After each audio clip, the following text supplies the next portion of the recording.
Good day, students. Today I am going to take the lesson third and about Buddhism. So we could say that Buddhism was a midway between Hinduism and Jainism and present aesthetic traditions to Indian society. It had more followers abroad than in India, and it was one of the most imprint that India has left on other civilizations. The founder of Buddhism was Gautam Buddha, belonged to the Kshatriyas clans of Shakya, and according to one legend, he was born in 563 BC at Lumbini in Kapilavastu in Nepal. His childhood name was Siddharth. His father Sudodhan was a ruler of Kapilavastu, and like Mahavir, he was inclined from his childhood towards spiritual pursuit. All the luxurious life in which Gautam Buddha lived had no effect on him, and as he was married at a young age to Princess Yasodhara and had a son Rahul.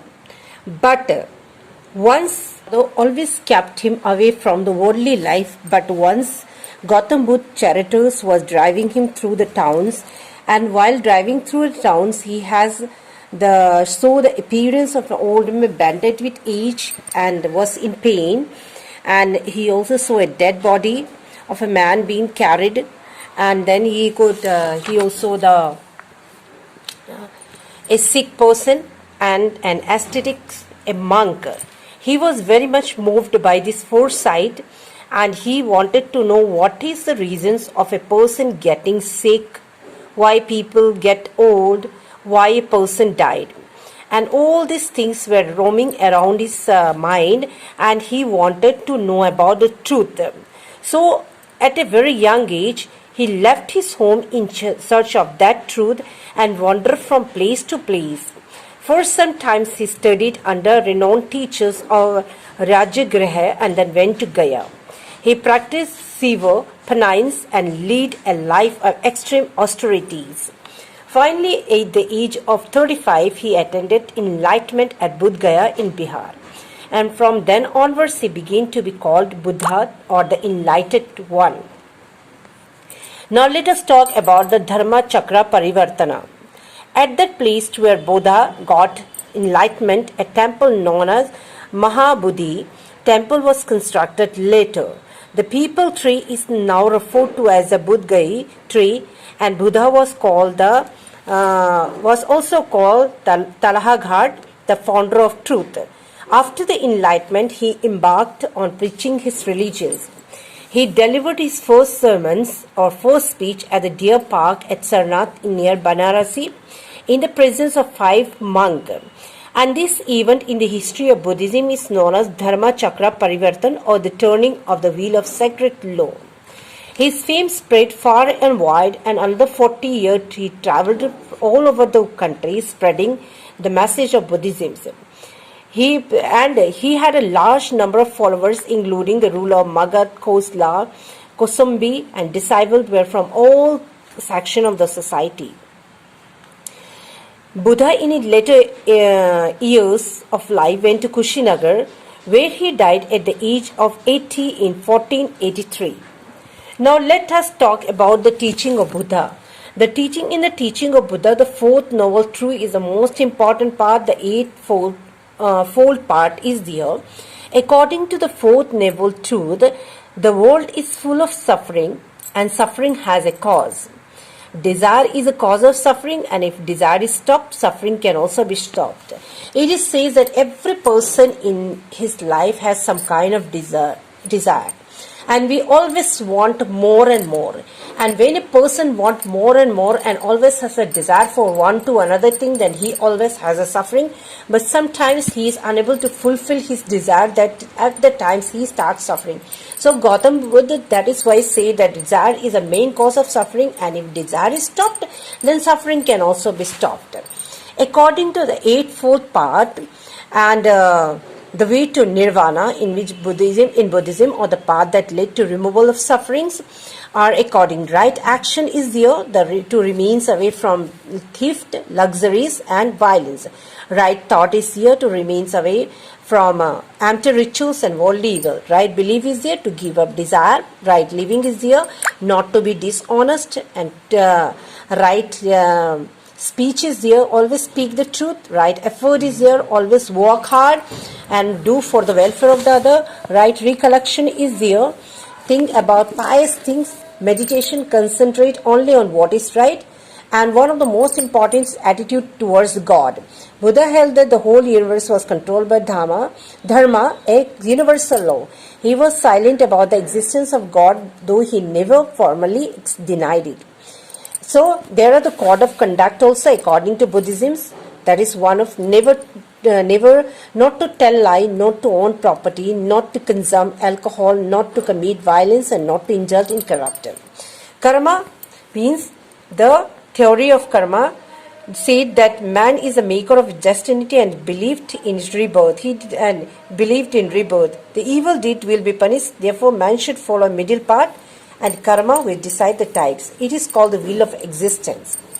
He also lays stress on moralities based on good actions, and his followers follow the policy of non-violence, the principle of non-violence, and universal brotherhood. He always believed in universal brotherhood of mankind, and he wants all the people to live in peace, setting aside all the differences.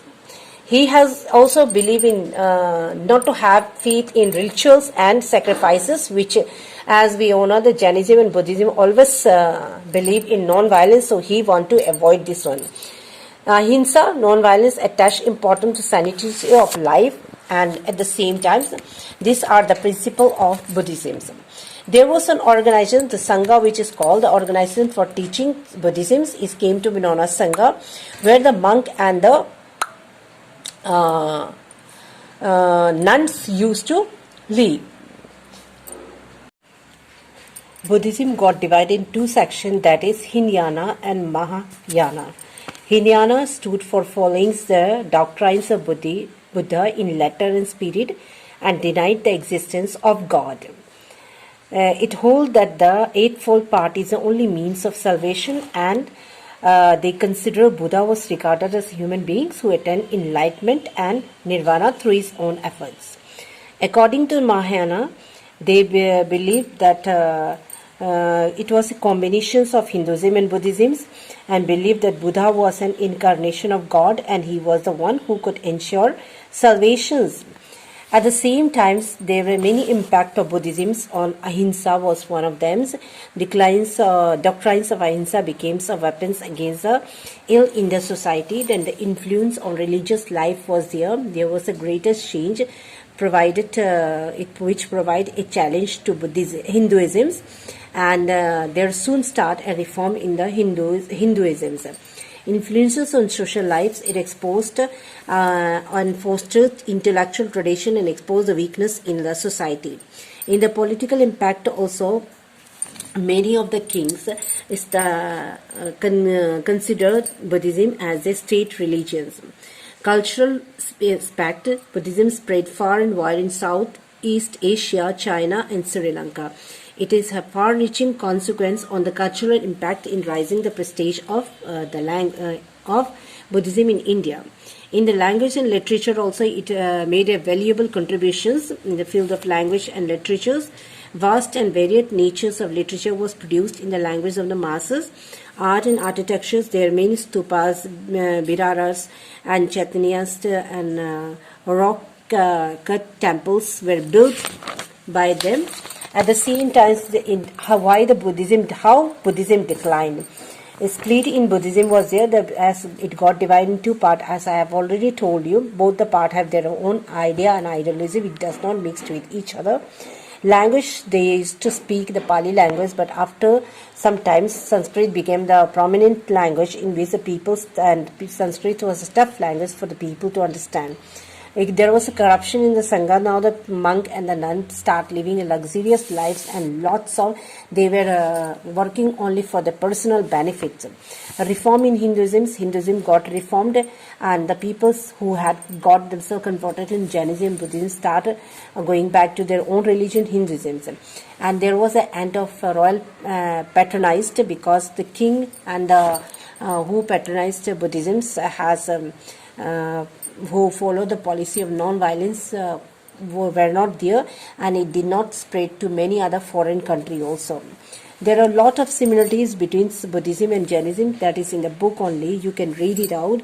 Both the similarities and dissimilarities has to be understood and learned. It is the summary of the lesson only. So read the lesson so that you can understand it properly.